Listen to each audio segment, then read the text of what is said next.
మంచిదండి. దేవుడు మరలా మనల్ని ప్రేమించి మరి ఒక దినం ఈ రాత్రికాల సమయం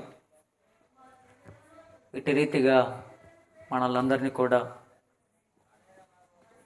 ఈ ఆవరణంలో సమకూర్చి చక్కని ఆత్మీయ గీతాల చేత మరి సహోదరులు అలాగే సోదరిమణులు చక్కగా ఆలకించారు, దేవుని స్తుతించారు. అలాగే చేరి వచ్చిన మీ అందరిని బట్టి కూడా ప్రభు అయిన యేసుక్రీస్తు వారి యొక్క శ్రేష్టమైన నామంలో మీ అందరికీ కూడా వందనాలు. చివరి పాట పాడారు కదా. చివరి పాట పాడినప్పుడు మీరేమైనా గమనించారా? ఆ పాట అసలు ఏంటో చెప్పగలరా? ఎవరైనా గ్రహించారా ఆ పాట ఎక్కడుందో బైబిల్లో? అది బైబిల్లో పాటే. ఆ పాట బైబిల్లో ఉంది. ఆ పాట ఎవరైనా చెప్పగలరా ఎక్కడుందో? 46వ కీర్తన అది. సరే, తర్వాత చూసుకోండి. 46వ కీర్తన చాలా చక్కటి పాట. నిన్నటి దినం రాబోయే ఉగ్రత నుంచి మనలను తప్పించుచున్న ఆయన కుమారుడైన యేసు లోకం మీదికి దేవుని ఉగ్రత రాబోతుందని, ఆ ఉగ్రత నుంచి తప్పించబడాలంటే ఆయన కుమారుడైన యేసుక్రీస్తే శరణ్యమని,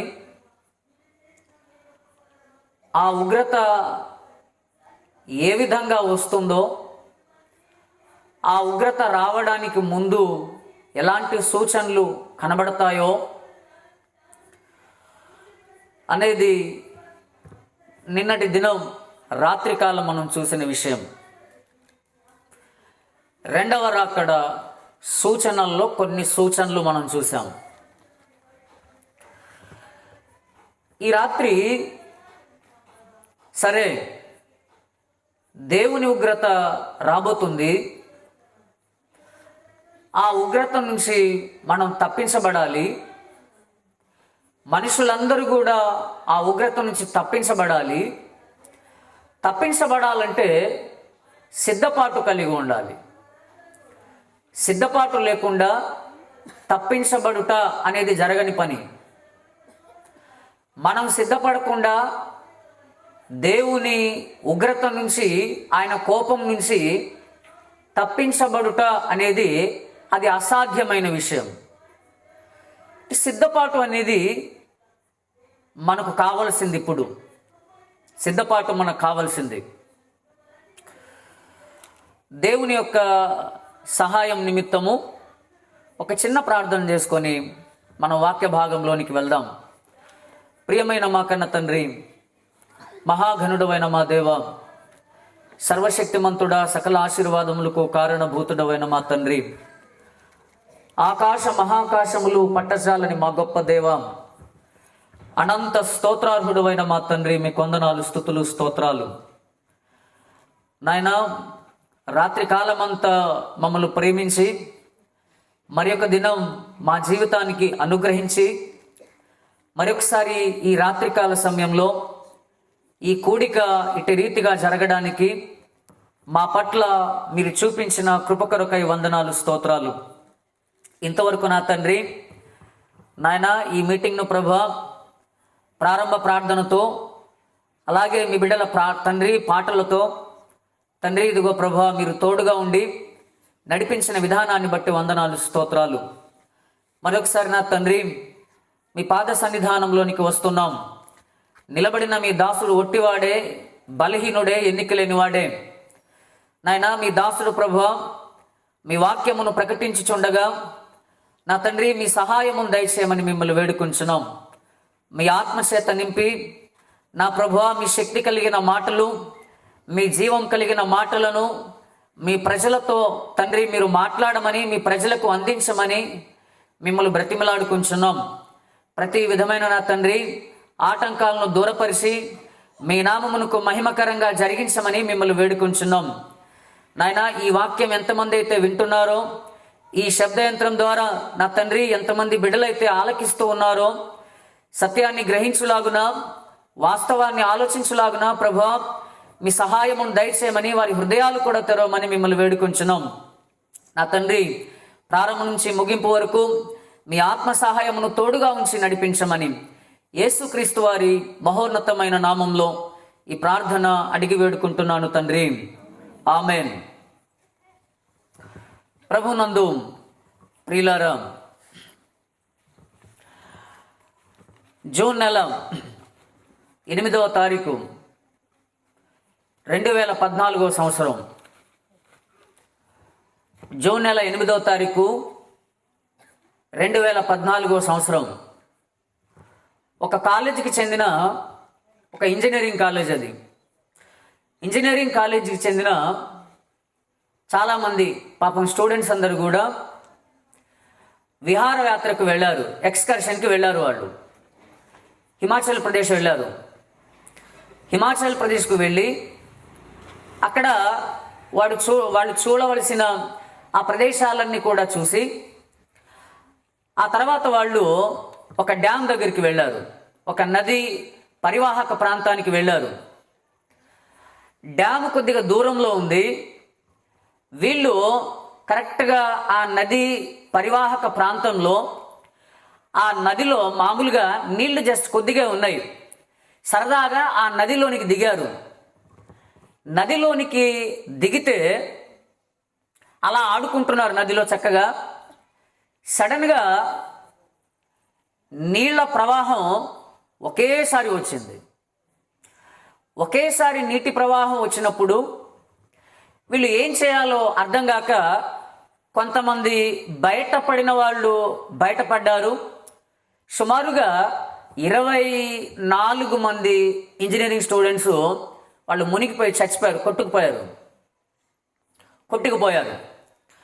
ఆ తర్వాత ఏంటి ఇలా జరిగిందని అంటే, అప్పుడు డ్యామ్ అథారిటీ ఒకటి ఉంటుంది.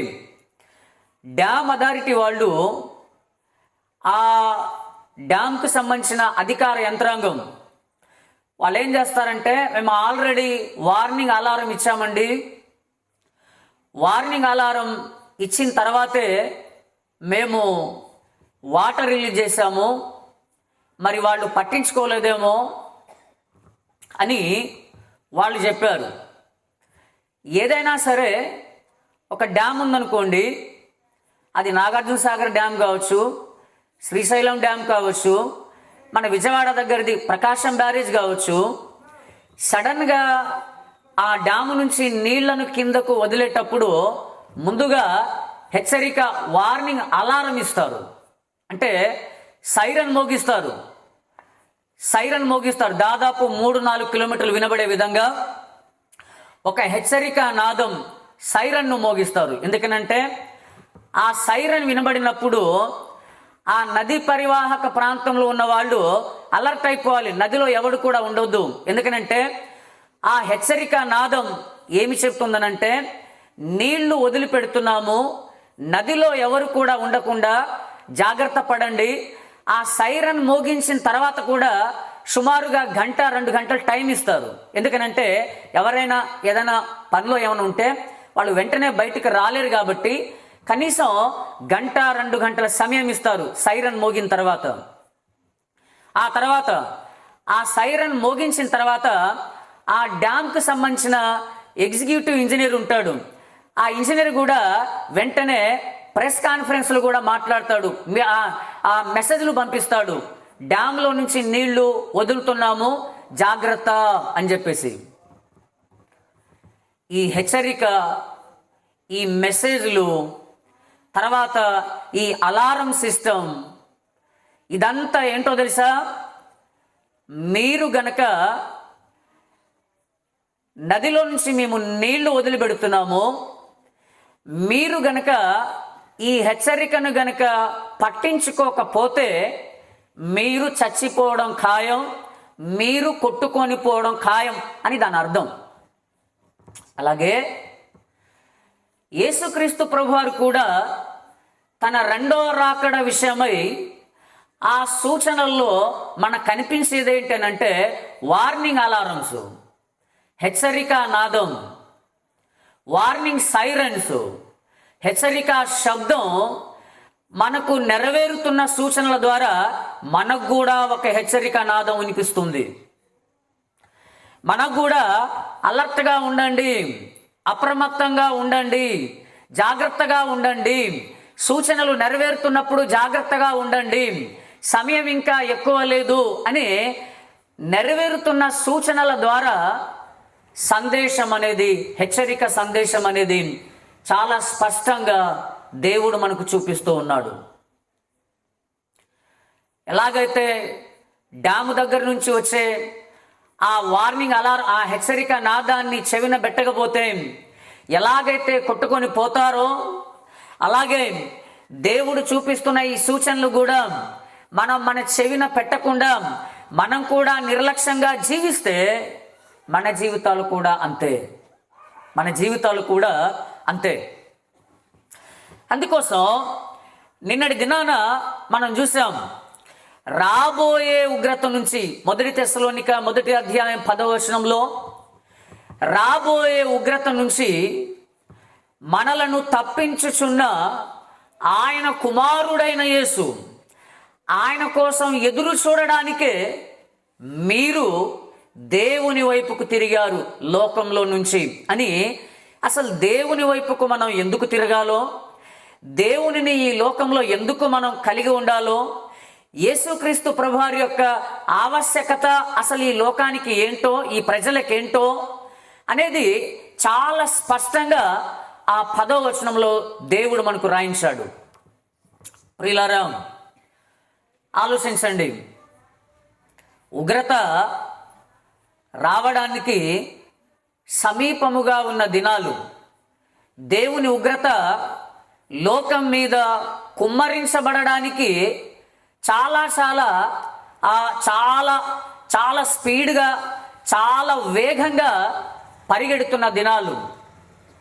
నిజమే, కాలం గడిచిపోతుంది, ఆయుష్కాలం తరిగిపోతుంది, ఒక్కొక్కరు తమ కాలాన్ని ముగించుకొని వెళ్తున్నారు. అందులో దేవుని ఎరిగి, దేవుని కోసం బ్రతికి తమ కాలాన్ని ముగించుకుంటున్న వారు కొందరైతే, దేవుని గురించిన వార్తను విని దాన్ని పట్టించుకోకుండా నిర్లక్ష్యపూరితమైన భావనతో దాని మీద మనస్సు పెట్టకుండా ముగిస్తున్న వారు కొందరైతే, కొందరు అసలు ఎరగకుండానే, ఏమి తెలియకుండానే ముగిస్తున్నవారు వారు మరికొందరు. ఏది ఏమైనప్పటికీ ఆయన సందేశం మనకు వినబడుతూ ఉన్నప్పుడు, ఆయన వార్త మన చెవినికి పడుతూ ఉన్నప్పుడు తప్పకుండా సిద్ధపాటు అనేది చాలా ప్రాముఖ్యము. సిద్ధపాటు లేకుండా దేవుని రాజ్యానికి ఎత్తబడవు, సిద్ధపాటు లేకుండా దేవుని దగ్గరకు చేరలేవు, సిద్ధపాటు లేకుండా రాబోయే దేవుని ఉగ్రత నుంచి నీవు తప్పించుకోలేవు అన్నది అది కఠోరమైన సత్యం, చాలా భయోత్పాతమైన సత్యం. ప్రియులారా, మరొకసారి ఇందాక చదివిన లేఖన భాగాన్ని మనం చదువుదాం. రోమిలకు రాసిన పత్రిక 13వ అధ్యాయము, రోమిలకు రాసిన పత్రిక 13వ అధ్యాయంలో ఇందాక మనం చదువుకున్న వచన భాగాలను ఒకసారి మనం జ్ఞాపకం చేసుకుందాం. చూడండి, రోమిలకు రాసిన పత్రిక 13వ అధ్యాయము. మరియు మీరు కాలము నెరిగి నిద్ర మేలుకొను వేళ అయినదని తెలుసుకొని అలాగు చేయండి. మనము విశ్వాసులమైనప్పటికంటే ఇప్పుడు రక్షణ మనకు మరి సమీపముగా ఉన్నది. రాత్రి చాలా గడిచి, ఆగండి, రాత్రి చాలా గడిచి పగలు సమీపముగా ఉన్నది. రాత్రి చాలా గడిచిపోయింది, పగలు చాలా సమీపముగా ఉందంట. ఏంటి రాత్రి? రాత్రి రాత్రి పాప సంబంధమైన పరిస్థితులకు సాదృశ్యం. రాత్రి నాశనానికి సాదృశ్యం. రాత్రి మరణ ఛాయకు సాదృశ్యం. రాత్రి ఈ లోకం మీదికి రాబోతున్న ఆ శిక్షకు కారణమైన పాపాలకు సాదృశ్యం. రాత్రి చాలా గడిచిపోయింది అంటే లోకంలో జరగవలసిన, లోకంలో నెరవేర్చబడవలసిన పాప సంబంధమైన కార్యకలాపాలన్నీ కూడా చాలా కాలం నుంచి, ప్రారంభం నుంచి అవి జరుగుతూ వస్తున్నాయి. ఇంకా దాని టైం కూడా దగ్గర పడింది. అంటే ఈ చీకటి కార్యకలాపాలకు, పాప సంబంధమైన ఈ లోకపు పోకడలకు అవి పోయే కాలం చాలా సమీపమైపోయింది. ఆ పగలు వచ్చే కాలం. ఏ రక్షణ కోసమైతే ఎదురు చూస్తూ ఉన్నామో, ఏ నిత్యత్వం కోసమైతే ఎదురు చూస్తూ ఉన్నామో, ఎవరి కోసమైతే ఎదురు చూస్తూ ఈ లోకంలో నిరీక్షణ కలిగి జీవిస్తూ ఉన్నారు, ఆయన రాకడ, ఆయన ప్రత్యక్షమయ్యే దినాలు చాలా సమీపమయ్యాయి గనక ఆ చీకటి చాలా వరకు, రాత్రి చాలా వరకు గతించిపోయింది. పగలు సమీపముగా ఉన్నది. అంటే 6 గంటల నుంచి మనకు రాత్రి పడుతుంది అనుకోండి. 6 గంటల నుంచి మనకు రాత్రి పడితే ఇప్పుడు మనం ఏ టైంలో ఉన్నాం అని అంటే తెల్లవారుజామున 3 ఆ టయానికి వచ్చాం. అంటే ఇంకా 4, 5, 6 గంటలకి మరలా పొద్దొస్తుంది. అంటే ఇంకా చీకటి 2 గంటలే ఉన్నది. చాలా చీకటి గడిచిపోయింది. వెలుగుకు సమీపముగా ఉన్నది. మన రక్షణ సమీపముగా ఉన్నది. కాబట్టి సిద్ధపాటు కలిగి ఉండండి. బాప్తిస్మం ఇచ్చే యోహాను గారు కూడా ఆయన బాప్తిస్మం ఇస్తున్నప్పుడు యోర్దాన్ నది దగ్గర చాలా మంది ఆయన దగ్గర బాప్తిస్మం తీసుకోవడానికి వచ్చారు. అప్పుడు వాళ్ళని చూసి ఆయన అన్న మాటలు ఏంటో తెలుసా? సర్ప సంతానమా, రాబోవు ఉగ్రత నుంచి మిమ్మల్ని మీరు తప్పించుకోవడానికి అసలు మీకు బుద్ధి చెప్పిన వాడెవడు? మారు మనసుకు తగిన ఫలము ఫలించండి. ఫలించలేదా? మేము అబ్రహాము పిల్లలమే అంటారా? మేము దేవుని పిల్లలమే అంటారా? మేము దేవుణ్ణే తెలుసుకున్నాం అంటారా? అలాంటిదేమీ కుదరదు. ఇక్కడ మారు మనసుకు తగిన ఫలము ఫలించకపోతే గొడ్డలి చెట్ల వేరున ఉంచబడి ఉన్నది అని చెప్పాడు. అవును, మారు మనస్సుకు తగిన ఫలము ఫలించాలి. లేకపోతే దేవుని ఉగ్రత నుంచి తప్పించేవారు ఎవరు కూడా లేరు. అలాగే ఆయన ఏ క్షణాన వస్తాడో, ఏ దినాన వస్తాడో మనకు తెలియదు. ఆయన ఏ క్షణాన వస్తాడో, ఏ గడియ, ఏ దినంలో వస్తాడో మీకు తెలియదు గనక మనల్ని ఎలా ఉండమని చెప్పాడు ఆయన అనంటే మత్తయి సువార్త 24:44 దయచేసి చదవండి. మత్తయి సువార్త 24వ అధ్యాయము 44వ వచనం దయచేసి చదవండి. మీరనుకుని గడియలో మనుష్య కుమారుడు వచ్చును గనుక మీరు సిద్ధముగా ఉండండి. మీరు అనుకొనని గడియలో ఆయన వస్తాడు. ఏ దినమో తెలియదు, ఏ గడియో తెలియదు.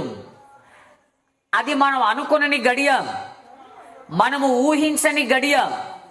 ఆ గడియలో ఆయన వస్తాడు గనక మీరు సిద్ధపడండి.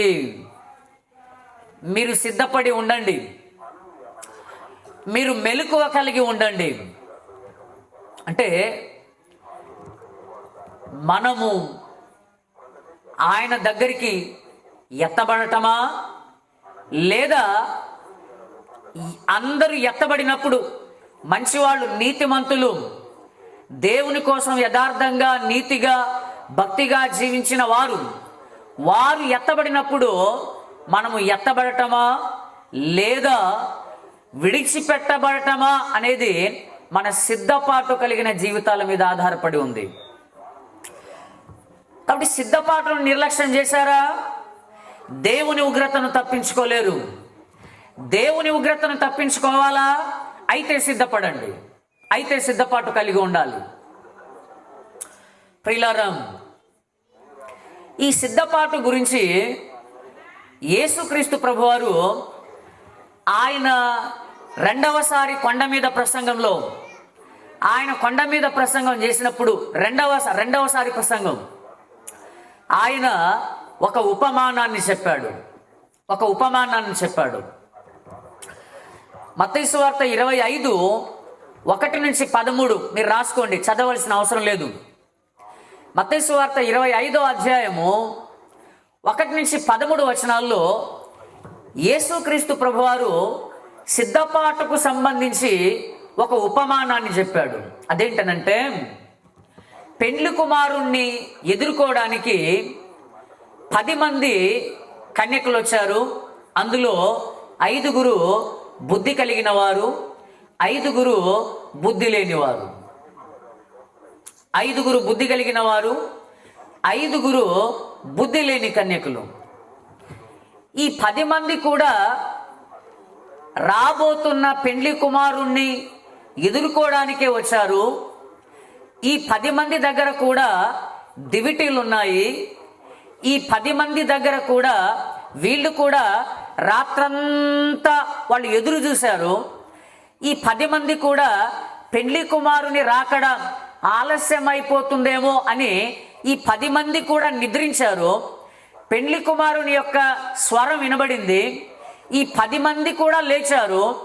అయితే పెండ్లి కుమారునితో పాటు విందులోనికి వెళ్ళబడిన వారు 5 మాత్రమే, 5 బయట ఉండిపోయారు. ఏ విషయంలో తేడా? ఈ 2 గుంపులకి, ఈ కన్యకలకి, అంటే బుద్ధి గలవారు, బుద్ధి లేని వారు, ఈ 2 కన్యకలకి, ఈ 2 గ్రూపుల కన్యకలకి ఏ విషయంలో తేడా? అన్ని విషయాలు ఒకే విధంగా ఉన్నాయి, కానీ ఒకే ఒక్క విషయంలో తేడా. అదేంటో తెలుసా? ఈ బుద్ధి కలిగిన వారు తమతో పాటు నూనె తెచ్చుకున్నారు. ఈ బుద్ధి లేని వారు తమతో పాటు నూనె తెచ్చుకోలేదు. అంటే ఏంటన్నమాట? వీళ్ళు ఎదురు చూశారు, వీళ్ళు వీరితో పాటే ఉన్నారు, వీళ్ళు రాత్రంతా కాశారు, వీళ్ళు నిద్రపోయారు, వీళ్ళు లేచారు. అయితే వీరి దగ్గర, వీరి సిద్ధెలలో నూనె లేదు, వారి సిద్ధెలలో నూనె ఉంది. ప్రియులారా, ఈ సందర్భం మనకు అనేకమైన సంగతులను తెలియజేస్తున్నప్పటికీ ఒక ప్రధానమైన విషయం, దేవుడు జ్ఞాపకం చేస్తున్న విషయం ఏంటి అనంటే, సిద్ధపాటు, ముందు చూపు, రాబోయే జీవితం కొరకు ముందుగా ప్రణాళిక, ఎత్తబడే రోజు రాకముందే, ఆ దినానికంటే ముందు నీవు నీ దగ్గర సిద్ధపరచుకోవలసిన విషయాలు, ఆ విషయంలో నిర్లక్ష్యం చేస్తే, ఆ ఒక్క విషయం నిర్లక్ష్యం చేయడానికి చాలు నీవు విడవబడటానికి, దేవుని ఉగ్రతలో పడడానికి ఆ ఒక్క విషయాన్ని నిర్లక్ష్యం చేస్తే చాలు. నువ్వు ప్రార్థనకి వెళ్ళొచ్చుగాక, మంచిదే. నువ్వు వాక్యం చదవచ్చుగాక, మంచిదే. నువ్వు పాటలు పాడొచ్చుగాక, మంచిదే. నీవు ఆ సభలు ఏమైనా జరిగితే నీ కష్టార్జితాన్ని లక్షల రూపాయలు ఇవ్వచ్చుగాక, మంచిదే. అయితే ఒక విషయంలో గనక నీవు తప్పిపోతే అవన్నీ కూడా వ్యర్థమైపోతాయి. అదేంటో తెలుసా? దేవుని కోసం, ఆయన రాకడ కోసం నీవు సిద్ధపాటు కలిగి గనక ఈ లోకంలో నీవు జీవించకపోతే నీవు చేసినవన్నీ కూడా నిష్ప్రయోజనం. నిష్ప్రయోజనం. ఆ తర్వాత అన్నారు, మా దివిటీలకు ఆరిపోతున్నాయి, మీ దగ్గర కాస్త నూనె ఇవ్వండి అంటే, లేదు మాకు సరిపడా మాత్రమే మేము తెచ్చుకున్నాము, అక్కడ అమ్మేవాళ్ళు ఉన్నారు, ఆయన దగ్గరికి వెళ్ళని అన్నారు. సరే అని చెప్పేసి వీళ్ళు త్వరగా ఆ అమ్మాయి ఆయన దగ్గరికి వెళ్ళి ఆ రాత్రి తలుపు తట్టారు. అయ్యా ఒకసారి తలుపు తీ, మాకు నూనె కావాలని అంటే ఆయన లేచాడు, తలుపు తీశాడు, నూనె పోసాడు, మరలా వచ్చాడు. వచ్చేసరికి ఈ 5గురిని తీసుకొని లోపలికి వెళ్ళిపోయాడు పెండ్లి కుమారుడు.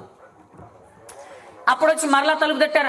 అయ్యా మేము కూడా వీరితో పాటే వచ్చిన వారమే, మా దగ్గర కూడా దివిటీలే ఉన్నాయి, మేము కూడా వీళ్ళలాగే కాపు కాసిన రాత్రంతా కూడా నిద్ర లేకుండా ఎదురు చూసాం, మేము కూడా మీ స్వరాన్ని విని ఆ తర్వాత లేచాం, మేము కూడా అయ్యా తలుపు తీ అంటే అప్పుడు ఆయన అన్నాడు, అసలు మీరెవరో నాకు తెలియదు, పోండి అన్నాడు.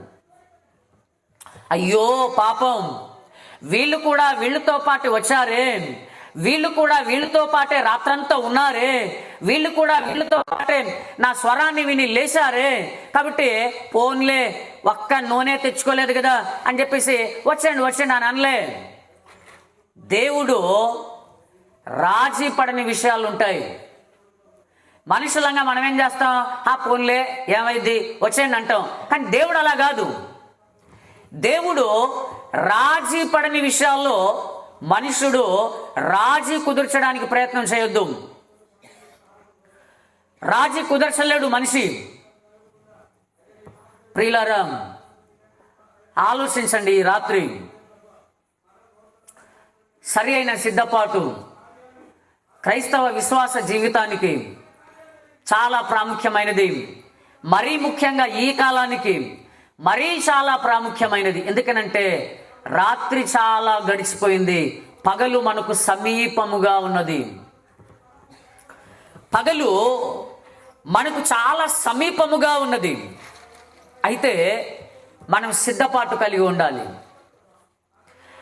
వాళ్ళు ఎందుకు నిద్రించారు, ఎందుకని వాళ్ళు ఆ దివిటిల్లో నూనె తెచ్చుకోవడం వాళ్ళు ఎందుకు నిర్లక్ష్యం చేశారు, ఒక బ్యాచ్ ఒక గుంపు అని అంటే, వాళ్ళు ఎందుకు నిర్లక్ష్యం చేశారంటే, పెండ్లి కుమారుని రాకడ ఆలస్యం అవుతుంది, అబ్బో అసలు ఆయన వచ్చేటట్లేడు, 9 నుంచి 6 నుంచి 9 దాకా చూసాం మొదటి జాము, అసలు లేడు. ఆ తర్వాత రెండవ జాము చూసాం 9 నుంచి 12 లేడు. మూడో జాము చూసాం, ఇంకా ఆయన ఎప్పుడు వస్తాడులే అనుకొని సరే నిద్రపోయారు కదా, సరే బాగా అలసిపోయి ఉన్నారు కదా, నిద్రపోయారు. కానీ పెండ్లి కుమారుడు రానే వచ్చాడు. ఈరోజు లోకం కూడా ఏమనుకుంటుందో తెలుసా, ఆయన వస్తా అన్నాడు, ఎప్పుడే బాబు వచ్చేది ఇంకా, కాబట్టి రాకడ లేదు ఏం లేదు, శుభ్రంగా ఎలా బతికితే అలా బతకండి, ఆ తర్వాత సంగతి. కానీ ఎందుకంటే ఆలస్యం అయిపోతుంది, రావట్లే. ఆయన మొదటి రాకడ కోసం 4000 సంవత్సరాలుగా మానవ జాతి ఎదురు చూస్తే, ఆయన రెండవ రాకడ కోసం 2000 సంవత్సరాలుగా ఎదురు చూస్తూనే ఉన్నారు. అనేకం జరుగుతున్నాయి.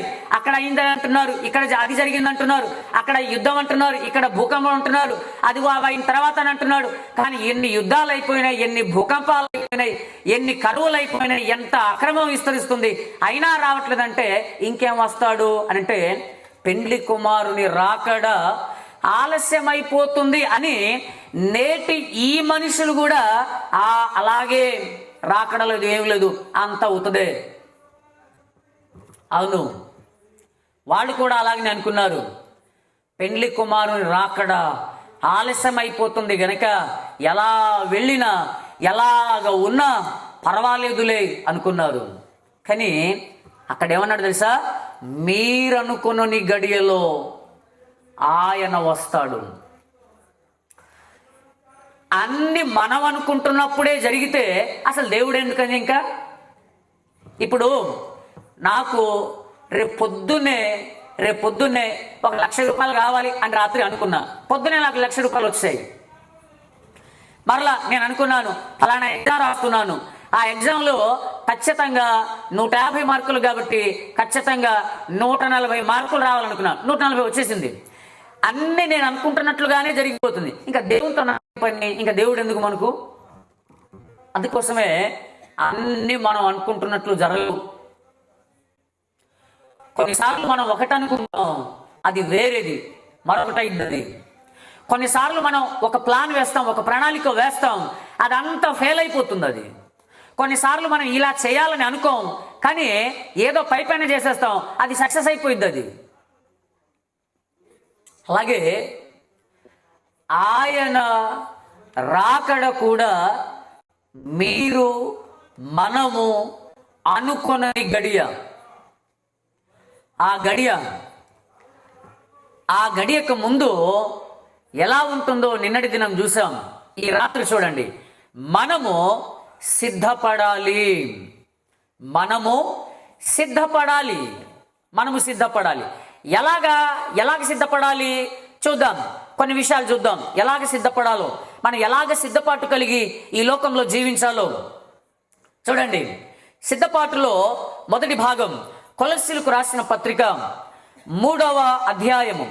కొలస్సీలకు రాసిన పత్రిక 3వ అధ్యాయము 1 నుంచి 3 వచనాలు దయచేసి ఎవరైనా చదవండి. కొలస్సీలకు రాసిన పత్రిక 3వ అధ్యాయము 1 నుంచి 3 వచనాలు.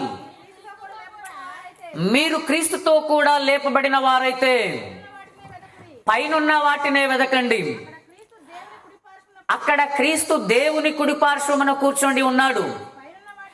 పైనున్న వాటి మీదనే గాని భూ సంబంధమైన వాటి మీద మనస్సు పెట్టకొనవద్దు. చాలు. ఇక్కడ ఆయనను విశ్వసించిన వారితో, ఆయన ఆహ్వానాన్ని అందుకొని మారు మనస్సు పొంది తమ పాప క్షమాపణ నిమిత్తం ఆయన పరిశుద్ధ రక్తంలో కడగబడి ఆయన కృపచేత రక్షింపబడి ఎవరైతే ఆయన కోసం ఎదురు చూస్తూ ఉన్నారో, ఎవరైతే ఆయన రాకడ కోసం నిరీక్షిస్తూ ఉన్నారో వారితో చెప్తున్న మాట, మీరు పైనున్న వాటినే వెదకండి, భూ సంబంధమైన వాటి మీద మనస్సు పెట్టుకొనవద్దు. అంటే ఆయనను నమ్మిన విశ్వాస జనాంగానికి, ఆయన దగ్గరకు వచ్చిన ప్రతి ఒక్కరికి కూడా ఆయన ఇస్తున్న ఆజ్ఞ ఏంటనంటే, మీరు పైనున్న వాటినే వెదకాలి, భూ సంబంధమైన వాటి మీద మీరు మనస్సు పెట్టవద్దు అని చెప్పాడు. సరే, పైనున్న వాటిని వెదకవలసిన దేవుని జనాంగం, పైనున్న వాటి మీదే మనస్సు పెట్టుకొనవలసిన దేవుని సంఘం, దేవుని ప్రజలు ఈ లోక సంబంధమైన వాటిని తమ మనస్సులో పెట్టుకొని దేవుడు దేనికోసమైతే వేచి చూచమన్నాడో, దేనికోసమైతే సిద్ధపడమన్నాడో దానంతటిని కూడా బయటకు నెట్టివేసి పనికి మాలిన వాటన్నిటిని కూడా లోపల చేర్చేసుకొని ఎలాగనంటే నామకార్థులుగా, బలహీనులుగా, చేవలేని వారుగా, సత్తువ లేని వారుగా జీవించడం ప్రారంభించారు. ఇప్పుడు దేవుడు అవసరాలు తీరుస్తాడు. దేవుడు కావలసినవి వాటి సమయంలో తన బిడ్డలకు ఆయన అనుగ్రహిస్తాడు. దానికి మించి ఈ మనుషులు అంటే విశ్వాసులుగా చెప్పబడే వాళ్ళు లోక సంబంధమైన కార్యకలాపాలన్నీ వీళ్ళ కావాలి. లోకంలో బయట వాళ్ళు ఎలా సంపాదిస్తే వీళ్ళు కూడా అదే మోడల్. వీళ్ళకి కూడా వాళ్ళు ఎలాగ బట్టలు వేసుకుంటే వీళ్ళకు కూడా అదే మోడల్. వాళ్ళు ఎలాగ ఉంటే వీళ్ళకు కూడా అదే మోడల్. ఏంటిదంతా? అసలు దేవునిని మనుషులకు ప్రభావం చేయవలసిన విశ్వాస జనాంగం దేవునిని తమ క్రియలలో, తమ చేతలలో, తమ ఆలోచనలలో, తమ బ్రతుకులలో చూపించవలసిన వీళ్ళు ఎలాగ మారిపోయారనంటే, ఒక రకంగా చెప్పాలంటే బయట వాళ్ళే మంచివాళ్ళు. ప్రియులారా, నిజంగా పైనున్న వాటిని వెతుకుతున్నారా? దేవుణ్ణి వెతుకుతున్నారా? ఆయన రాజ్యాన్ని వెతుకుతున్నారా? ఆయన నీతిని వెతికే పనిలో ఉన్నారా? మీ జీవితాల గురించి, మీ కుటుంబాల గురించి మీరు నిజంగా ఈ లోకంలో సాక్షులుగా దేవుని కోసం ఉన్నారో లేదో అనే దాని మీద ఏమైనా దృష్టి పెట్టారా అని అంటే లేదు. అది ఎప్పుడో మర్చిపోయాం మనం. ప్రియులారా, భూ సంబంధమైనవి, శరీర సంబంధమైనవి, ఈ లోకపు హోదా, ఈ లోకపు అంతస్తులు, ఈ లోకపు పేరు ప్రఖ్యాతులు, లేకపోతే ఈ లోకంలో నేను కూడా ఇలాగ ఉండాలి అలాగ ఉండాలని చెప్పేసి అదే గురిగా గనక మనం జీవిస్తే మనము నిజంగా ఆయనతో పాటు మనము నిజంగా మరణించి తిరిగి లేవలే, తిరిగి ఎత్తబడలే. అందుకోసమే ఆ మాట అన్నాడు, మీరు క్రీస్తుతో కూడా లేపబడిన వారైతే పైన వెతకండి, లేపబడకపోతే భూ సంబంధమైన వాటి మీదే మీ మనస్సు పెట్టుకోండి అన్నాడు ఆయన. అంటే ఈ లోక సంబంధమైన వాటినే ఒకవేళ వెతుకుతూ ఉంటే, వాటి మీదే గనక ధ్యాస ఉంటే గుర్తుపెట్టుకోండి, మనము క్రీస్తుతో కూడా లేపబడలేదు.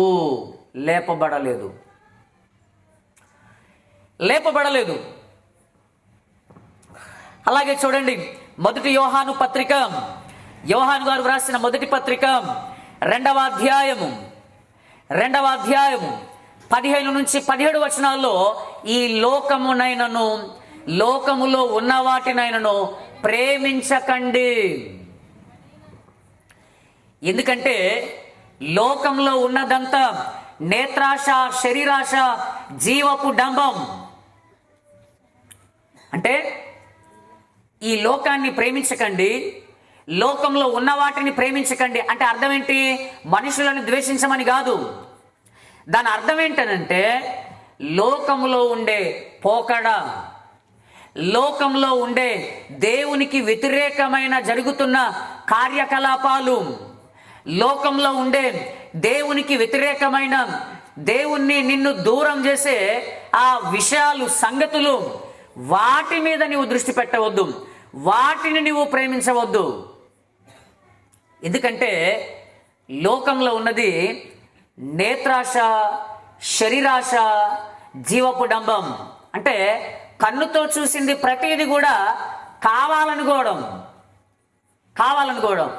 ఆ డ్రెస్సు నాకుంటే ఎంత బాగుండో, ఆ వస్తువు మా ఇంట్లో కూడా ఉంటే ఎంత బాగుండో, అలాంటి ఇల్లు మేము కూడా కట్టించుకుంటే ఎంత బాగుంటుందో, అలాంటి ఖరీదైన వాచి నాకు కూడా ఉంటే ఎంత బాగుంటుందో, అలాంటి ఖరీదైన వాహనం మాకు కూడా ఉంటే ఎంత బాగుంటుందో అని అలాంటి మనస్సుతో జీవించకండి,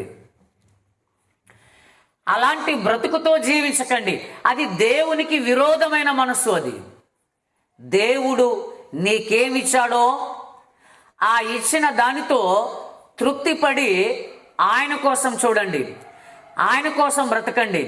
ఆయనే మీ గురిగా ఉండాలి, ఆయనే మీ జీవితంగా ఉండాలి. దేవుడి జీవితంలో ఒక భాగం కాదు, దేవుడే జీవితంగా జీవించాలి ఈ లోకంలో. వాళ్ళు సిద్ధపడుతున్న వాళ్ళు. అంతేగాని ప్రతి ఆదివారం ప్రార్థనకి వెళ్ళేవాళ్ళు, తర్వాత ప్రార్థనలు చేసుకునేవాళ్ళు, వాక్యాన్ని చదివేవాళ్ళు, ఇది ఆచారంగా చేసేవాళ్ళు కాదు సుమా. ఆచారంగా చేసే వాళ్ళకి నిత్య జీవం లేదు. ఆచార భక్తి 100 సంవత్సరాలు నువ్వు చర్చికి వెళ్ళినా, 100 సంవత్సరాలు ప్రార్థన చేసిన, 100 సంవత్సరాలు నువ్వు సహాయ సహకారాలు చేసిన, ఆచారంగా గనక జీవిస్తే నీకు నిత్య జీవం లేదు. అలా చేయడం కంటే నువ్వు కామ్గా లోకంలో కలిసిపోవడం మేలు.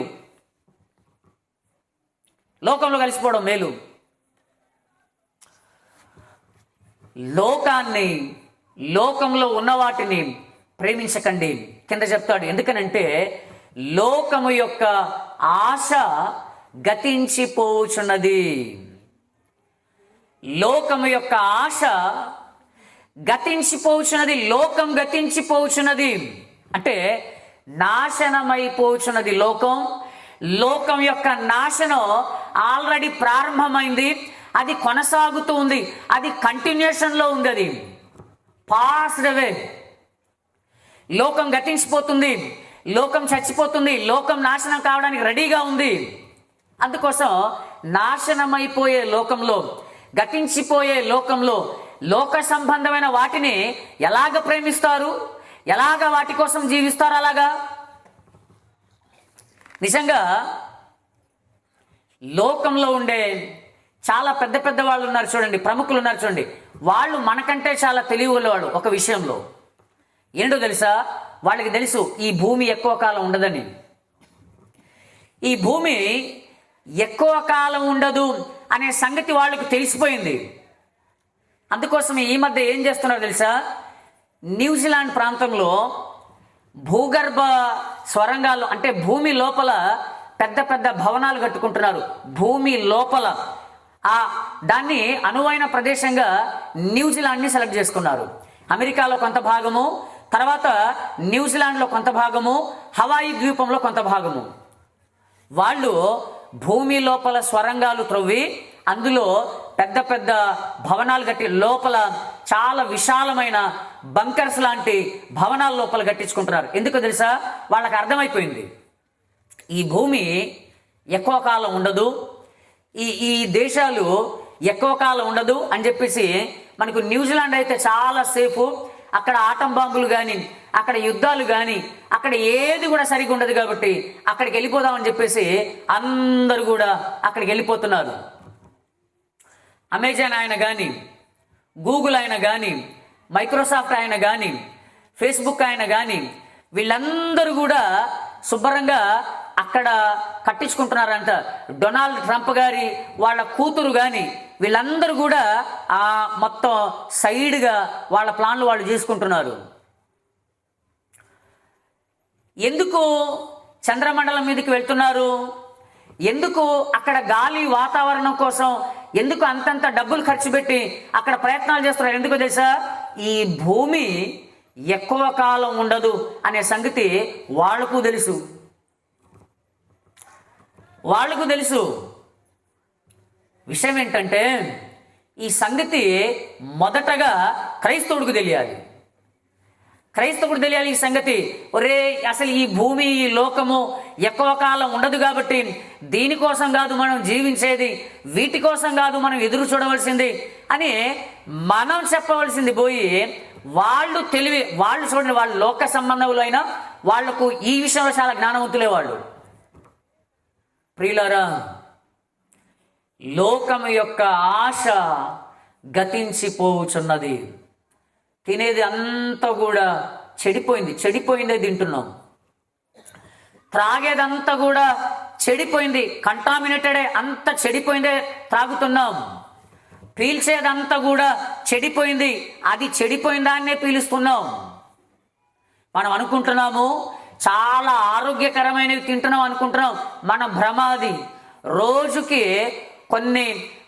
దాదాపుగా కొన్ని పదుల సంఖ్యలో కెమికల్స్ మన బాడీలోనికి మన ప్రయత్నం లేకుండానే వెళ్ళిపోతున్నాయి. అవి లోకం గతించిపోవుచున్నది. లోకం యొక్క ఆశ గతించిపోవుచున్నది. అలాంటప్పుడు లోకం మీద మనసు పెట్టుకొని జీవిస్తే ఎలాగా? తెలిసిన వాళ్ళు కూడా, తెలియని వాళ్ళంటే అనుకోవచ్చు పాపం వాళ్ళకి తెలియదు కాబట్టి. తెలిసిన వాళ్ళు కూడా లోకం మీద ఆశ పెట్టుకొని గురి పెట్టుకొని జీవిస్తే ఎలాగా? అంటే నీవు కూడా ఆ ఉగ్రతలో నాశనానికి వెళ్ళాలనా? అదే ఆలోచన కాబోలు.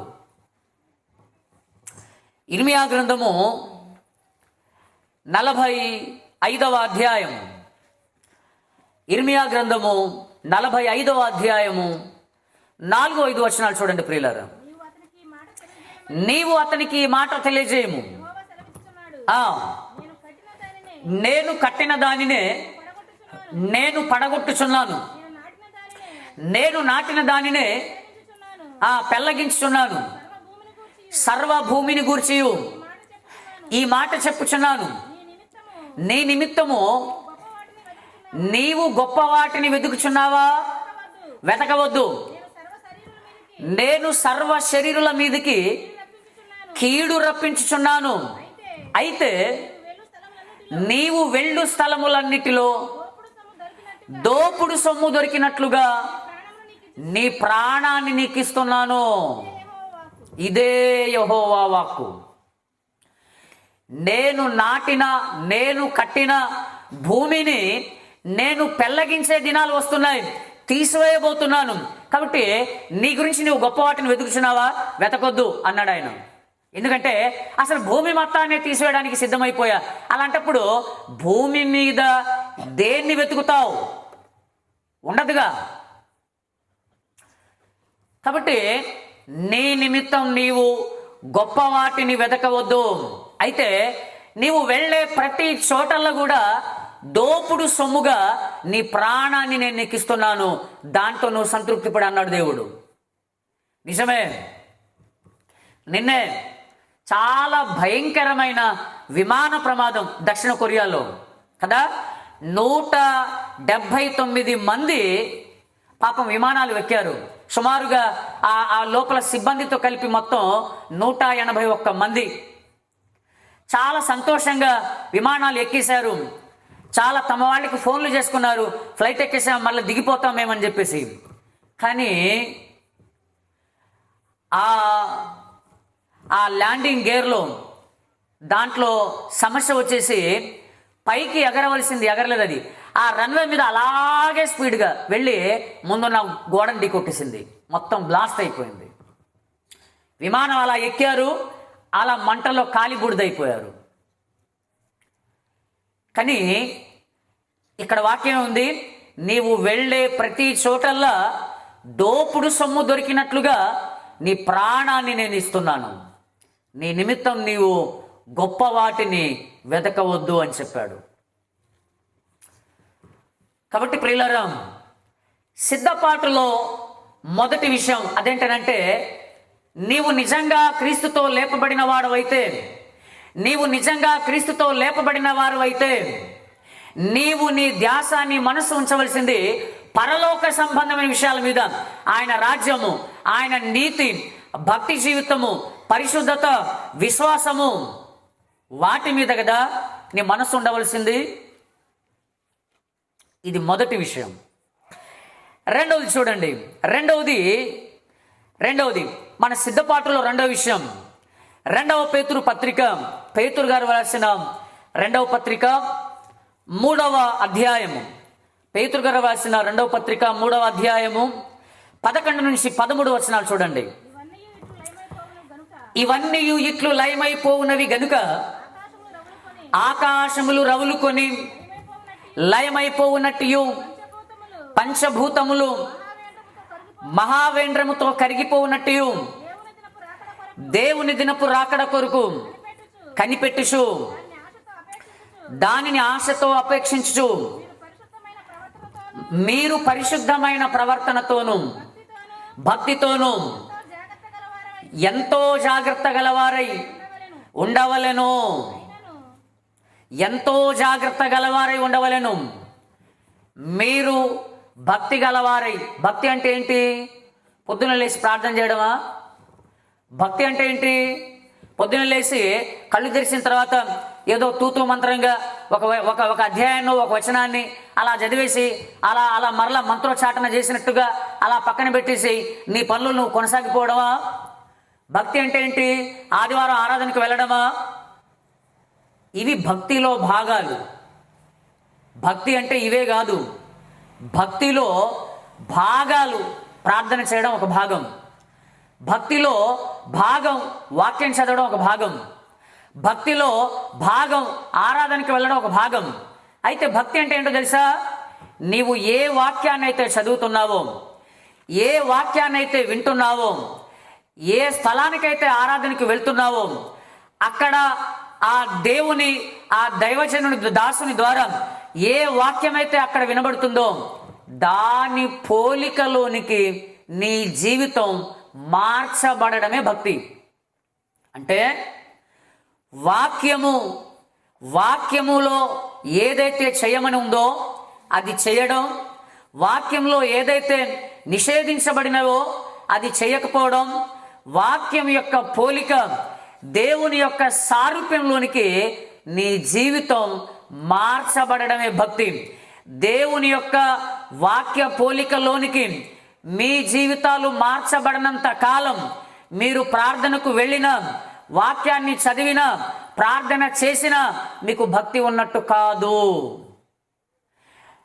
మీరు సిద్ధపడుతున్నట్టు కాదు, మనము సిద్ధపడుతున్నట్టు కాదు. ఏ వాక్యమైతే వినబడుతుందో, ఏ వాక్యమైతే చదవబడుతుందో ఆ వాక్య పోలికలోనికి మన జీవితాలు మార్చబడడమే. ఈ మార్పు అనేది చివరిగా దేవుని పోలిక స్వరూపంలోనికి మార్చబడాలి. అది భక్తి.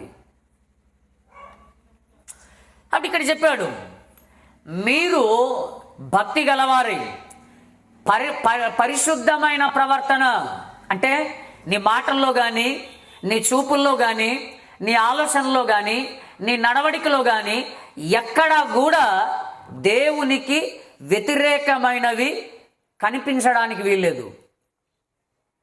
అలాగే ఉందా మన జీవితాలు? అలాగే ఉన్నాయా? ప్రార్థనకి వెళ్తాం, వస్తాం, ఆ తర్వాత మన నోరు మన ఇష్టం, ఇక అంతే. ప్రార్థనకి వెళ్తాం, వస్తాం, మన కన్ను మన ఇష్టం కదా. ప్రార్థనకి వెళ్ళి వస్తాం, వాక్యం వినేసే వస్తాం, ఆరాధనకి వెళ్ళే వస్తాం, రొట్టె విరిచి కార్యక్రమంలో చేసుకుని వస్తాం, మరలా ఇంటికి వచ్చి మన నోరు దానికి హద్దు పద్దులు ఏమి ఉండవు. ఆ తర్వాత మన కన్ను పెట్టుకొని శుభ్రంగా సినిమాలు చూడడమా, సీరియల్ చూడడమా, ఆ తర్వాత పనికి మాలిన చెత్త ప్రోగ్రాం చూడడమా, అన్ని మామూలే. మరలా ఇంకెక్కడ భక్తి? వల్లకాడు భక్తి ఇది కదా. నిజమే. అంత కూడా నామకార్థ జీవితాలు అంతే. అంటే పొట్టు బాగా ఎక్కువైపోయింది, అసలు గింజలన్నీ కూడా కాస్త అక్కడక్కడ పడుతున్నాయి అంతే. కానీ ఈ రాత్రి దేవుడు మనల్ని సిద్ధపాటు కలిగి ఉండమంటారు. అదేంటి తెలుసా? మనం పొట్టులాగా మనం ఉండొద్దు, మనం చెత్తలాగా ఉండొద్దు, మనం అసలు గింజల్లాగానే ఉండాలి, నిజమైన గింజల్లాగానే మనం ఉండాలి. అందుకోసమే ఈ రాత్రి దేవుడు ప్రేమించే ఈ మాటలు మన వినికిడిలో వినిపిస్తున్నాడు ఆయన. ప్రియులారా, ఆలోచించండి. ఈ రాత్రి ఈ విషయాల్ని మనం ఆలోచించుదాం. ఒకవేళ ప్రార్థనకు వెళ్ళి కూడా, వాక్యాన్ని వింటూ ఉండి కూడా, ఎన్నో ప్రసంగాలు, ఎన్నో మాటలు వింటూ ఉండి కూడా మన జీవితాలు మార్చుకోకుండా మనం అలాగే మనం కొనసాగించామనుకోండి, మనం ఎలాంటి వారమో తెలుసా? ఎలాంటి వారం అంటే, ఒక యజమాని ఉన్నాడు. ఆ యజమాని దాదాపుగా ప్రతిరోజు కూడా తన ఇంటి దగ్గర ఆవరణంలో ఆ మేత వేస్తాడు. ఆయన కొన్ని గింజలు చల్లుతాడు, పావురాలన్నీ వచ్చేస్తాయి. పావురాలన్నిటికీ ఆ యజమాని పరిచయం అయిపోయాడు. పావురాలన్నిటికీ ఆ యజమానుడు ఏ సమయంలో గింజలు చల్లుతాడో ఈ పావురాలకు తెలుసు, యజమానికి కూడా తెలుసు. కరెక్ట్గా ఆ సమయానికి పావురాలన్నీ కూడా అక్కడ వాలిపోతున్నాయి. యజమానుడు గింజలు చల్లుతున్నాడు. ఒకానొక రోజు కాకి చూసింది, పైనుంచి కాకి చూసింది. మరి పావురాలన్నీ తెల్లగుంటాయిగా, మరి కాకేమో నలుపాయి. ఇప్పుడు ఎలాగా? కాకి ఒక ఐడియా వచ్చింది, ఇది భలే ఉందే, భలేగా ఈ యజమానుడు రోజు గింజలు చల్లుతున్నాడు, ప్రశాంతంగా ఇవి తినేస్తున్నాయి, నేను కూడా వీళ్ళలాగా వేషం మార్చుకుంటా పోలే అనుకొని అది చూసింది. ఒకానొక ఇంటి దగ్గరికి వెళ్ళింది. అక్కడ సున్నం వేసి మిగిలిన సున్నం, ఆ సున్నపు నీళ్లు ఆ బకెట్లో ఉంది.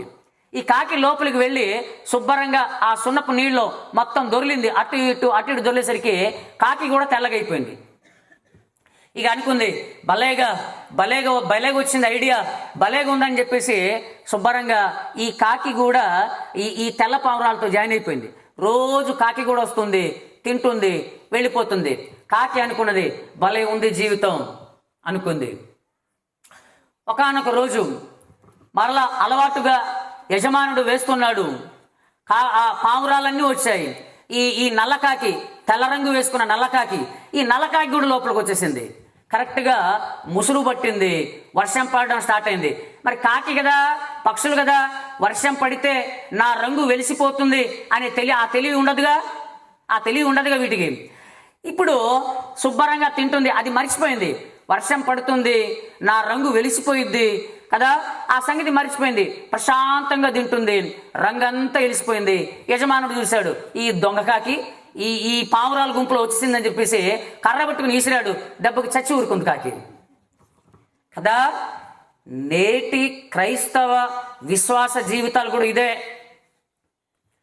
అంత కూడా ఆ నల్ల కాకిలాగా తెల్ల రంగు వేసుకున్నాం, తెల్ల రంగు వేసుకొని ఉంటున్నామేమో మనం, కానీ మన రహస్యాలు బయటపడే రోజు ముందుంది.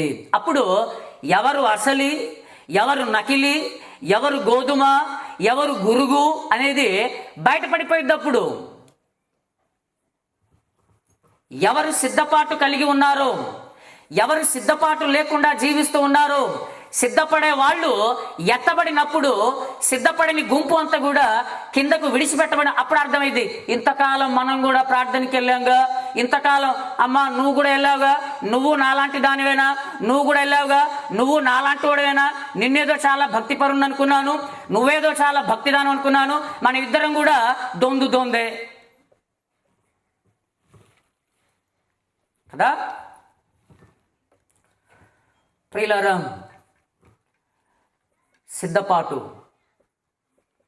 సిద్ధపాటు కలిగి ఈ లోకంలో జీవించే వాళ్ళే ఆయన రాకడలో ఎత్తబడతారు. సిద్ధపాటు లేకుండా కాకిలాగా రంగేసుకున్న వాళ్ళు, సిద్ధపాటు లేకుండా గోధుమ పెరిగింది, గురుగులు పెరిగాయి, కోతకాలం వచ్చింది, దాసులు వచ్చారు, అయ్యా మనము గోధుమలే కదా విత్తింది, గురుగులు ఎక్కడి నుంచి వచ్చాయనంటే అప్పుడు యజమాని, అది శత్రువు చేసిన పని, మీరేం చేయకండి, మీరు ఒకవేళ గురుగును పీకబోయి గోధుమని పీకేస్తారు, ఎందుకంటే రెండు ఒకే రకంగా ఉంటాయి అవి, పైగా రెండు కూడా దగ్గరగా ఉన్నప్పుడు ఒక మొక్కను పీకితే ఆల్రెడీ వేరు లోపల కలిసి ఉంటాయి కాబట్టి ఇంకో మొక్క కూడా వచ్చింది, మీరేం పీకండి, కోతకాలం దాకా అలాగే ఉంచండి.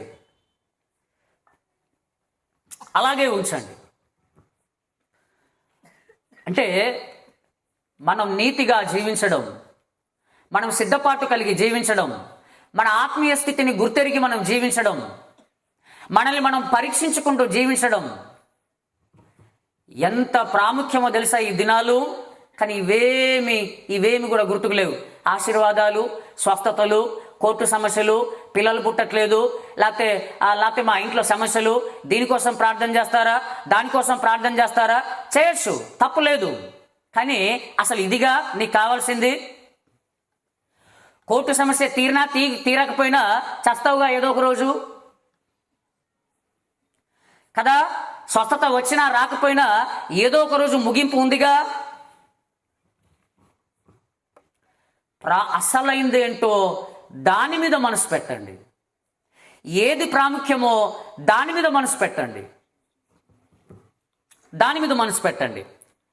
అందుకోసమే ఈ అంత్య దినాల్లో ఆయన ప్రకటనా గ్రంథాన్ని వ్రాయిస్తూ ఈ చివరి దినాల్లో సంఘాలకు కూడా ఆయన పదే ప్రస్తావించిన ఒకే ఒక్క విషయం ఏంటో తెలుసా? మారు మనసు పొందు. 7 సంఘాల గురించి ఆయన ఉత్తరాన్ని రాస్తూ మారు మనసు పొందు, బీ రిపెంట్, మారు మనసు పొందు. ఒకసారి చూడండి, లవోదికీయ సంఘంతో ఆయన రాస్తూ చివరి వచనం, చివరి మాట, ప్రకటనా గ్రంథము 3వ అధ్యాయము,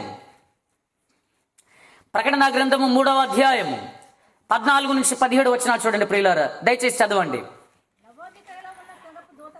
లవోదికీయలో ఉన్న సంఘపు దూతకు ఈలాగు వ్రాయుము, ఆమె అనువాడును, నమ్మకమైన సత్యసాక్షియు, దేవుని సృష్టికి ఆదియునైన వాడు, చెప్పు సంగతులేవనగా నీ క్రియలను నేను ఎరుగుదును, నీవు చల్లగానైనను వెచ్చగానైనను లేవు, నీవు చల్లగానైనను వెచ్చగానైనను ఉండినా మేలు, నీవు వెచ్చగానైనను చల్లగానైనను ఉండక నులివెచ్చగా ఉన్నావు గనుక నేను నిన్ను నా నోట నుండి ఉమ్మివేయను ఉద్దేశించుచున్నాను. ఈ మాట మన గురించి దేవుడు చెప్పకుండునుగాక. అయితే నువ్వు వేడిగానైనా ఉండు, లేదా నువ్వు చల్లగానైనా ఉండు. ఎందుకు? కాసేపట్టు కాసేపిటు ఎవరిని మభ్యపెట్టడానికి, ఎవరిని ప్రలోభ పెట్టడానికి, లేకపోతే ఎవరిని మోసం చేయడానికి. అటు అటు ఆదివారం వచ్చినప్పుడేమో, లేకపోతే ప్రార్థన ఉన్నప్పుడేమో అటు, ఇంట్లో ఉన్నప్పుడేమో, రహస్యంగా ఉన్నప్పుడేమో వేరే జీవితాలు. ఎందుకవి? దానికంటే, అలా జీవించడం కంటే దేవుణ్ణి శుభ్రంగా వదిలిపెట్టడం మంచిది. కాస్త చచ్చిపోయేంత వరకు ఈ లోకంలోనే నా రోజులు కాస్త ఏదో అనుభవిస్తావు కదా. అదే మారు మనసు పొందండి. దేవుడు అంటున్నాడు, ఈ చివరి కాల సంఘాలతో, ఈ చివరి కాల విశ్వాసులతో మారు మనసు పొందండి. అదే విషయం. ఇక అంతే. మారు మనసు పొందండి, మారు మనసు పొందండి, మారు మనసు పొందండి. మారు మనసు అంటే ఏంటో తెలుసా? ఒక మాటలో చెప్పాలంటే, మారు మనసు అని అంటే, నువ్వు ఈ దారిని వెళ్తున్నావు, అక్కడ దాకా వెళ్ళావు, అక్కడ ఒక ఆయన చెప్పాడు, ఈ దారి నువ్వు ముందుకెళ్ళావు అనుకో చాలా ప్రమాదాలు జరుగుతాయి, చాలా ముళ్ళకంచెలు ఉన్నాయి, చాలా భయంకరమైన విషసర్పాలు ఉన్నాయి, కాబట్టి వెళ్ళకని అక్కడ ఒక ఆయన చెప్పాడు మంచి కోరి. అప్పుడు ఏం చేయాలి? అమ్మో కరెక్టా అని చెప్పేసి అక్కడి నుంచి నీవు మరలా యూటర్న్ వెనక్కి తీసుకోవాలి. ఇంక నేను వెళ్ళను అటు అని చెప్పేసి. మారు మనసు అంటే అది. ఏదైతే మనం చేస్తున్న దానికి ఇది తప్పు అని మన మనస్సాక్షి గద్దిస్తుందో, నువ్వు చేసేది సరైనది కాదు అని దేవుని వాక్యం హెచ్చరిస్తుందో, దాన్ని పెడచెవిన పెట్టకుండా అలాగే వెళ్ళిపోతున్నావు అనుకోండి, ఎవడేమనుకుంటే నాకేంటి గాక, నేను చేసుకునేదేదో నేను చేసుకుంటా అన్నట్టు అలాగే వెళ్తున్నావు అనుకో, అది మారు మనసు లేనట్టు. అమ్మో ఇది వాక్యంలో దేవుడు చేయొద్దన్నాడుగా, నేను చేయొద్దు. ఇది వాక్యం ద్వారా దేవుడు వినిపించాడుగా, ఇలా ఉండొద్దు. నా మనస్సాక్షి కూడా ఈ విషయంలో అంగీకరించట్లేదు కదా, ఇది తప్పు కదా, తప్పు కాబట్టి ఇక నాకు వద్దు అని చెప్పేసి అక్కడి నుంచి నువ్వు మరలా వెనక్కి తిరగడం, అది మారు మనసు. కానీ మారు మనసు లేకుండానే క్రైస్తవులుగా చలామణి అయిపోయాము, మారు మనసు లేకుండానే మనం భక్తులుగా చలామణి అయిపోతున్నాము, మారు మనసు లేకుండానే మనం చాలా పెద్దవాళ్ళగా చలామణి అయిపోయాము. అసలు మారు మనసే లేదు. ప్రియులారా, దేవుని వాక్యం, ఆయన వాక్యంలో ఏదైతే నిషేధించాడో, చేయవద్దని చెప్పాడో అది చేయకూడదు, ఏదైతే చేయమని చెప్పాడో అది చేయాలి. ఇది మారు మనసుకు తగిన జీవితం. మారు మనసుకు తగిన జీవితం. క్రైస్తవులే ప్రార్థనకి వెళ్తారు, వాస్తువులు చూస్తారు, వీళ్ళకు మారు మనసు ఉందా? లేదు, అబద్ధం, మారు మనసు లేదు వాళ్ళకి. క్రైస్తవులే ప్రార్థనకి వెళ్తారు, సినిమాలు చూస్తారు, రకరకాలుగా ఉంటారు, వీళ్ళకు మారు మనసు ఉందా? లేదు. క్రైస్తవులే అబద్ధాలు ఆడతారు, మారు మనసు లేదు. ఈ విషయాలన్నిటిలో కూడా పశ్చాత్తాపపడాలి. క్రైస్తవులే కానీ వీళ్ళకి ప్రార్థనా జీవితం ఉండదు, క్రైస్తవులే వాక్యం చదవరు, క్రైస్తవులే అన్ని లోక సంబంధమైన ఆలోచనలే, వీళ్ళకు మారు మనసు ఉందా? మారు మనసు లేదు. కానీ బాప్తిస్మం తీసుకున్నావు, 10 సంవత్సరాలు అయిపోయింది, 15 సంవత్సరాలు అయిపోయింది, 20 సంవత్సరాలు అయిపోయింది, కాటికి కాలు చాపావు. మారు మనసు మరలా దేవుడు ఒక అవకాశం ఇస్తున్నాడు. ఈ రాత్రి దేవుడు మరలా ఒక అవకాశం ఇస్తున్నాడు. అంత్యకాల సందేశం, మారు మనసు పొందండి, మారు మనసు పొందండి. ఎవరు ఎలాంటి స్థితిలో ఉన్నారో నాకైతే తెలియదు. దేవుడు ఎందుకు ఈ విషయాలు మాట్లాడించాడో అది నాకు తెలియదు. ఆయన ప్రేరేపించాడు, నేను మాట్లాడుతున్నాను అంతే. ఎవరి జీవితాలు ఎలా ఉన్నాయో, ఎవరి జీవితాలు బయట ఒక రకంగా లోపల ఒక రకంగా, ఎవరి జీవితాలు మందిరంలో ఒక రకంగా లోపల ఒక రకంగా ఉన్నాయో, మారు మనసు పొందండి. సిద్ధపాటు కలిగి, మారు మనసు కలిగి సిద్ధపడిన వాళ్ళే ఎత్తబడతారు. మిగిలిన వాళ్ళందరూ కూడా ఈ లోకపు మహాశ్రమల కాలంలో విడిచిపెట్టబడతారు, దేవుని ఉగ్రతలో పట్టబడతారు. జాగ్రత్త. దేవుడు ఈ వాక్యమును మన వినికిడిలో దీవించునుగాక. అలాగే ఇక్కడ ఉన్న వాళ్ళందరూ ఎవరు కూడా, ఈ మాటలు వింటున్న ఎవరు కూడా దేవుని ఉగ్రతలోనికి వెళ్లకుండా మారు మనస్సు కలిగిన వారే ఎత్తబడే సంఘపు జాబితాలో మీరందరూ కూడా ఉందురుగాక. దేవుడు ఈ వాక్యమును మన వినికిడిలో దీవించి ఫలింపచేయునుగాక. ఆమెన్. ప్రేమ కలిగిన తండ్రి, దయగలిగిన మా ప్రభువా, కృప కలిగిన తండ్రి, కనికర సంపన్నుడమైన మా దేవ, మీకే వందనాలు, స్తుతులు, స్తోత్రాలు. ఈ రాత్రికాల సమయం నా తండ్రి, మీరిచ్చిన ప్రేరేపణను బట్టి, మీరిచ్చిన తలంపు నడిపింపును బట్టి వందనాలు, స్తోత్రాలు. నిజంగా ప్రభువా, ఇదిగో తండ్రి, మేము సిద్ధపాటు కలిగి జీవించే వారి గుంపులో ఉన్నామా,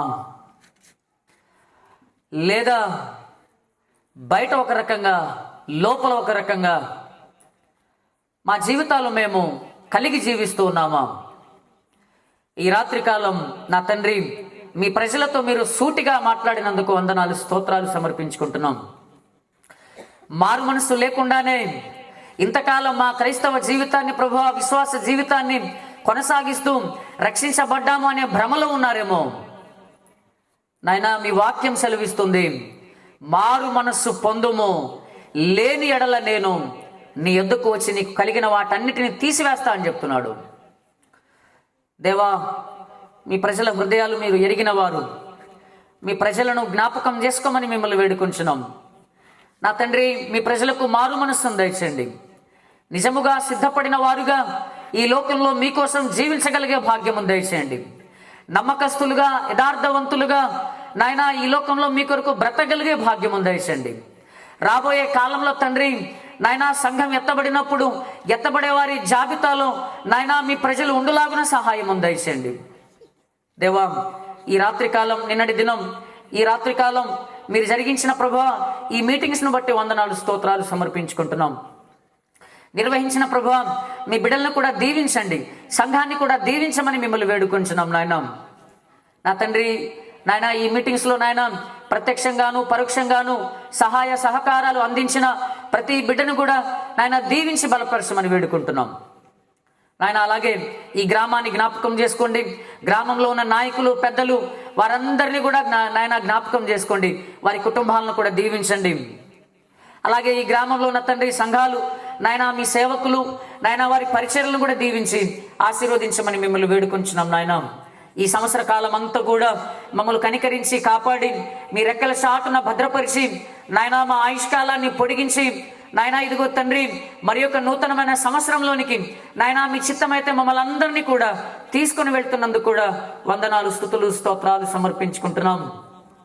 విత్తబడిన నా తండ్రి ఈ విత్తనాలు, ఈ వాక్యము మీ ప్రజలందరి హృదయాల్లో నాటబడి నూరంతలుగా ఫలించలాగున సహాయమును దయచేయమని నాయనా మిమ్మల్ని వేడుకుంటూ ప్రాధేయపడుతూ ఈ ప్రార్థన, విజ్ఞాపన, మనవులనియు మా ప్రభువును మా రక్షకుడైన యేసుక్రీస్తు వారి అతి శ్రేష్టమైన నామంలో స్తుతించి ప్రార్థించి బ్రతిమిలాడి మిక్కిలి వినయముతో అడిగి వేడుకుంటున్నాను తండ్రి, ఆమేన్. మన తండ్రి అయిన దేవుని ప్రేమ, కుమారుడైన యేసుక్రీస్తు ప్రభు వారి కృప, ఆదరణకర్త అయిన పరిశుద్ధాత్మ దేవుని యొక్క అన్యోన్య సహవాసం ఇప్పుడును ఎల్లప్పుడును సర్వలోకంలో ఉన్న సకల పరిశుద్ధులందరికీ, సార్వత్రిక సంఘం అంతటితో పాటు అలాగే ఈ రాత్రికాలం ఇక్కడ కూర్చుని ఉన్న ప్రతి బిడ్డతో పాటు సదాకాలం తోడుగా ఉండి నడిపించునుగాక.